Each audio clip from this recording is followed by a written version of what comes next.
tous, j'ai décidé de commencer cet épisode en vous montrant quelques photos de mon enfance. Jetez un coup d'œil.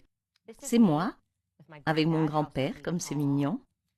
Je devais avoir 4 ans sur cette photo. Voici une autre photo où il y a mes 2 sœurs et moi. On dirait que j'ai 9 ans sur cette photo. Et oui, regardez cette tunique en flanelle, c'est trop beau, j'adore. Et puis cette photo date certainement du collège, je ne sais pas, mais je ne sais pas ce que je fais là, mais je porte un appareil dentaire. Il y a des barres de sneakers éparpillées sur le lit. J'aime vraiment ces friandises. Maintenant, pourquoi je vous montre ces photos? Eh bien, ce n'est pas parce que je me sens nostalgique aujourd'hui. C'est parce que je voulais vous montrer à quel point il serait facile pour Brigitte Macron de démystifier, je cite, la théorie du complot, selon laquelle elle aurait vécu en tant qu'homme pendant 30 ans. C'est aussi simple que cela, les amis. Voilà tout. Nous voulons juste voir une photo de vos 30 premières années. Pouvez-vous nous en montrer une ou deux?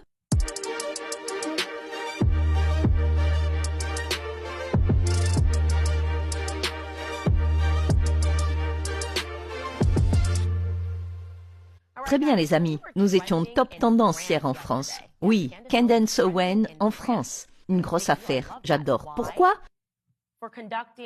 Pour avoir mené une recherche fondamentale. Une enquête vraiment fondamentale sur les affirmations crédibles selon lesquelles Brigitte Macron est en fait née Jean-Michel Trogneux et a vécu pendant 30 ans en tant qu'homme avant de transitionner en femme. Et devinez quoi? Emmanuel Macron est furieux. Il est très énervé. Regardez ce titre du Daily Mail. On peut y lire « Emmanuel Macron furieux s'exprime enfin sur les affirmations selon lesquelles sa femme Brigitte est née homme. » Oh! Il est vraiment furieux. Il est tellement furieux. Que va-t-il faire? Eh bien, je lui suggère de montrer des photos des 30 premières années de la vie de sa femme. C'est aussi simple que ça. Tant de colère, tant de noms, tant d'insultes, tant d'attaques ad nominem. Aucune tentative de débunkage. Pourtant, c'est si facile. C'est vraiment si facile. Pourquoi est-ce si important? Certains se demandent pourquoi c'est important. Je veux juste vous demander de revenir en arrière. Vous êtes fou pour demander pourquoi quelque chose d'aussi énorme aurait de l'importance. Cela signifierait que la France est potentiellement dirigée par un menteur psychopathe et un pédophile. Telles seraient les implications s'il s'avérait que cette affaire est vraie. Cela signifierait également que l'ensemble de la presse française est impliquée dans la tentative de dissimulation de cet énorme mensonge. Pour quelle autre raison est-ce important? Jetez un coup d'œil à ce tweet écrit par ce ressortissant français. Il se traduit en gros par « La folie, c'est d'avoir fermé les yeux, nous les Français, en 2017. Accepter qu'un enfant vampirisé par un adulte devienne notre chef, sans même se soucier de la morale et de l'éthique, sans même reconnaître que cela est forcément une incidence psychotique sur le bonhomme. » En d'autres termes, c'est très important, parce que, comme je l'ai dit, cela signifierait que la France, très semblable à l'Amérique, n'a pas de presse. Nous n'aurions qu'une extension du gouvernement qui fait semblant de rapporter les informations. Cette fois-ci, les informations sont très crédibles. Si seulement ils voulaient en parler. L'histoire ici semble incroyablement crédible. Et je pense que c'est encore plus crédible en raison du niveau incroyable du détournement qui est en cours de la presse française dans son ensemble. La presse grand public attaque. Théorie du complot, débunkage, extrême droite, transphobe, bla bla bla bla bla bla. Ces tours de magie ne fonctionnent plus. Réveillez-vous. Ça ne marche plus. Nous n'en avons plus rien à faire. Les habitants de tous ces pays en ont assez d'être régulièrement traités de tous les noms alors que vous n'avez aucune preuve du contraire. Et peut-être que la raison pour laquelle des gens comme moi existent et ont une tribune, c'est parce que vous avez menti sur absolument tout. Vous ne cessez de vous faire prendre en flagrant délit de mensonge. Par exemple, le Covid. Nous avons dénoncé cette fraude dès le début. Désormais, tout le monde admet que peut-être on s'est trompé. Non, non, non. Vous avez toujours su que vous vous trompiez. Vous avez testé le pouvoir dont vous disposiez au niveau international en ce qui concerne le Covid. Forcez les gens à se conformer à des absurdités. Aussi avec BLM, je me suis immédiatement demandé où allait tout cet argent. Puis j'ai révélé qu'il s'agissait d'une fraude dans un documentaire entier. Donald Trump, oh, il est comme Adolf Hitler. C'est un mensonge. La Russie, l'Ukraine, l'ordinateur portable de Hunter Biden. Vous n'arrêtez pas de mentir. Ce que j'ai à faire est en fait très simple et très amusant. Mon travail est en fait si facile. Tout ce que j'ai à faire, c'est de ne pas mentir et de ne pas tromper le public. J'essaie de répondre à leurs questions. Récapitulons brièvement ces affirmations. Et si vous ne savez pas de quoi nous parlons, retournez au début et regardez l'épisode de lundi. Il a déjà été visionné plus d'1 million de fois. Les gens du monde entier sont attentifs car, comme je l'ai dit, les mensonges racontés dans la presse en ce moment sont absolument insensés. Je récapitule brièvement. Premier point, on prétend que Brigitte Macron a vécu en tant qu'homme, prénommé Jean-Michel, pendant 30 ans avant de devenir Brigitte. Voici une photo, côte à côte. C'est tout de suite très crédible. Deuxième point, Brigitte Macron affirme que non, Jean-Michel est son frère. Le problème, c'est que son frère a disparu. Elle prétend que son frère est en vie. Il serait très facile pour elle de se promener avec lui et de dire « Voici Jean-Michel ». Il se trouve que nous nous ressemblons, mais non, Brigitte Macron refuse de le faire. Et puis en termes de données généalogiques, les gens sont sur Internet et cherchent. Ce qu'ils ont révélé, c'est qu'une personne nommée Jean-Michel a existé pendant une trentaine d'années, puis a cessé d'exister. Et tout à coup, Brigitte Macron est arrivée et a existé. Donc oui, c'est problématique. Troisième point, il n'existe aucune photo de Brigitte Macron au cours des 30 premières années de sa vie. C'est le point le plus important. Encore une fois, comme je l'ai démontré, il est très facile de montrer des photos de votre vie durant vos 30 premières années. En fait, c'est le contraire qui se produit. À un moment, la presse a essayé de faire passer une photo en noir et blanc de sa fille et a dit « Voilà Brigitte ». Une tentative désespérée de prétendre que Brigitte a existé en tant qu'enfant. Voici une photo côte à côte. Il s'agit manifestement de Tiphaine sur cette photo. Tiphaine est le nom de sa fille. C'est donc bizarre. Et c'est tellement bizarre qu'ils appellent la police, menacent les gens qui couvrent l'histoire. C'est vraiment bizarre.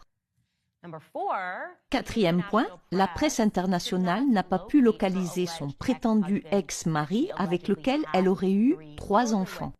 Et ce n'est pas rien. Lorsqu'Emmanuel Macron est devenu président, la presse internationale, qui n'essayait pas d'élaborer une théorie de complot, s'est contentée de dire « C'est bizarre, nous n'avons pas trouvé son ex-mari ». Et ce qui est peut-être encore plus bizarre, c'est qu'ils ont également essayé de faire passer une fausse photo de lui pour une preuve de son existence. Voici la photo de lui qui a été diffusée. Il s'agit en fait d'une photo de la faculté de l'école où Brigitte enseignait, à la Providence. L'homme sur cette photo s'appelle Claude Hugo, un collègue enseignant. Mais que se passe-t-il donc? Ce qui nous amène au 5e point. Si ces affirmations sont vraies, elles devraient faire l'objet d'une enquête. Cela signifierait que Brigitte Macron est en fait âgée de 78 ans, soit 8 ans de plus que ce qu'elle prétend. Ce que confirment d'ailleurs les diverses interviews accordées au cours des années, où Brigitte semble toujours oublier l'âge qu'elle est censée avoir. Par exemple, comme nous l'avons évoqué, elle a déclaré de manière peu plausible qu'elle vivait aux États-Unis lors de l'alunissage de 1969. Sauf que cela aurait fait de Brigitte une jeune fille de 16 ans. Elle a dit qu'elle vivait seule lors de l'alunissage. Non, les jeunes de 16 ans ne sont pas autorisés à vivre seuls aux États-Unis. Mais si elle avait 8 ans de plus, si Brigitte avait 24 ans, elle aurait très bien pu vivre seule. Aujourd'hui, nous allons nous pencher sur quelque chose que les gens ne comprennent pas très bien. Je veux donc que ce soit clair pour vous. La question est de savoir comment elle a pu avoir des enfants si elle était un homme. Vous pouvez voir une certaine ressemblance entre elle et Tiphaine. Cela ne fait aucun doute, n'est-ce pas? Kenden, ça n'a pas pu se produire, c'est ridicule. Eh bien les gars, on prétend qu'elle a engendré les enfants. Encore une fois, je dis cela prétendument. Et je vais vous présenter cette théorie. Ce qui est affirmé est que, tout en vivant comme un homme, Jean-Michel a engendré des enfants.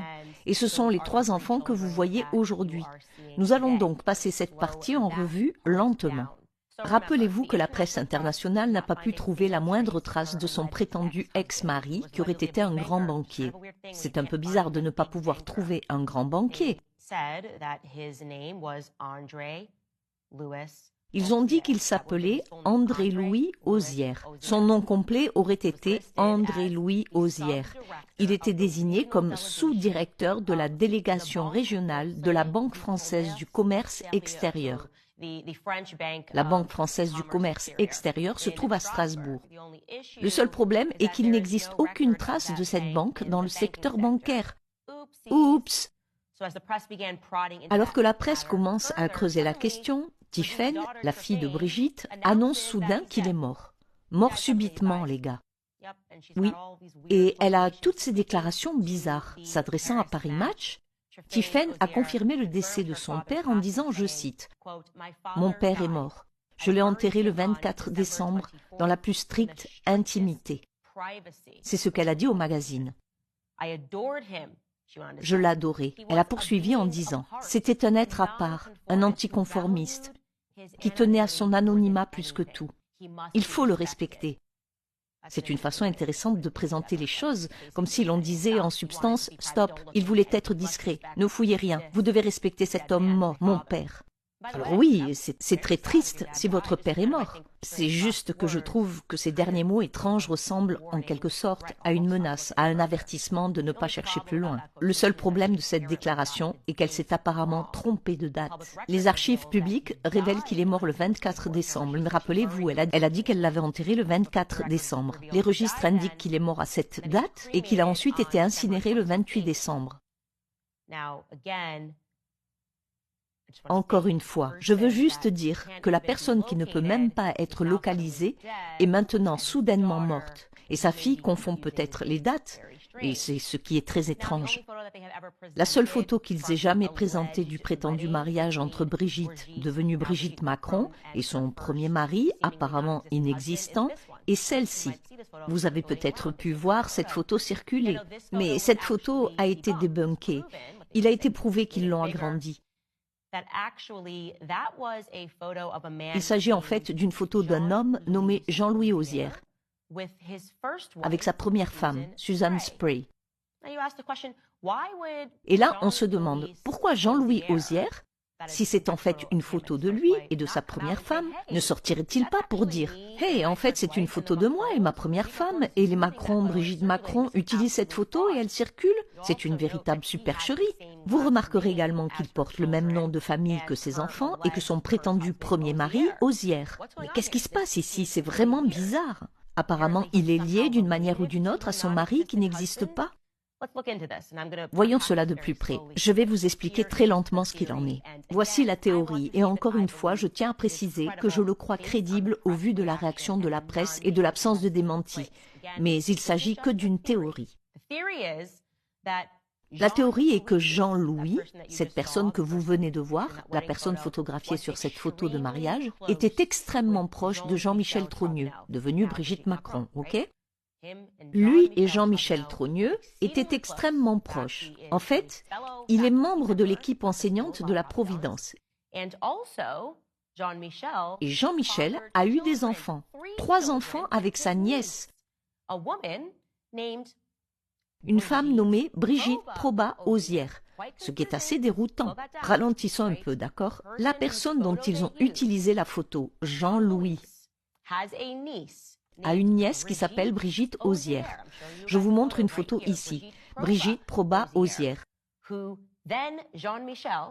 avec qui Jean-Michel, aujourd'hui première dame de France, a eu 3 enfants.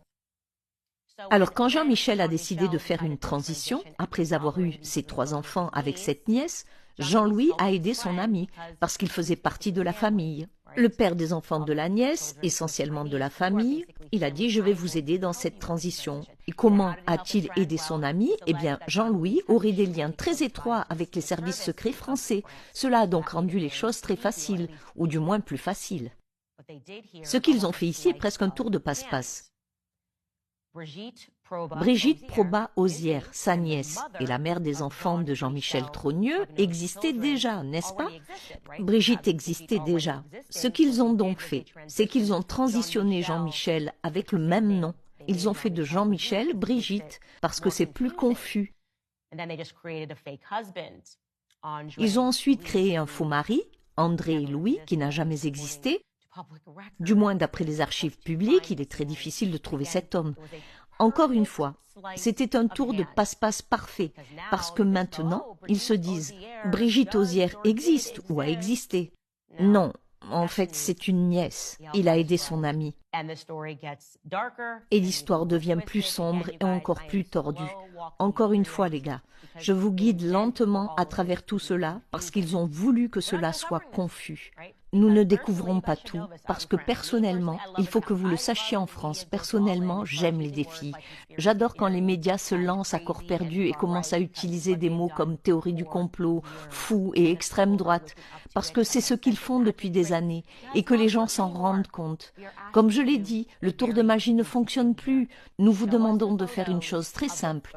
Montrez-nous les photos des 30 années. Si nous sommes si fous et si conspirationnistes, s'il vous plaît, montrez-nous les photos de la jeunesse de Brigitte Macron. Ce serait si simple. En fait, il est insensé que Macron, le furieux, ne le fasse pas.